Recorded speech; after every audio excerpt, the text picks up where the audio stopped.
প্রলেপের সংস্কার নয়, গভীর পরিবর্তন না হলে ফিরবে স্বৈরাচার। জুলাই স্মরণ অনুষ্ঠানের প্রধান উপদেষ্টা। জাতিসংঘের ভূমিকার প্রশংসা। জুলাই সনদের খসড়ায় একমত বিএনপি, কাল জমা দেবে সংশোধনী। বাস্তবায়নের পদ্ধতি না থাকায় বিরোধিতা এনসিপির, অসম্পূর্ণ বলছে জামায়াত। শেখ হাসিনার মতো অপরাধ পাকিস্তানিরাও করেনি, মন্তব্য আইন উপদেষ্টার। গণহত্যার বিচারে ধীর গতিতে শহীদ পরিবারের ক্ষোভ।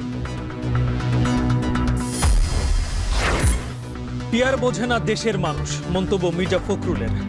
চাঁদাবাজির দায় তরুণদের ওপর চাপানোর অভিযোগ নাহিদের। এবং ৬ বছর পর প্রতীক্ষিত ডাকসু নির্বাচনের তারিখ ঘোষণা। ৯ সেপ্টেম্বর ভোট, ১২ থেকে ১৮ আগস্ট মনোনয়নপত্র বিতরণ।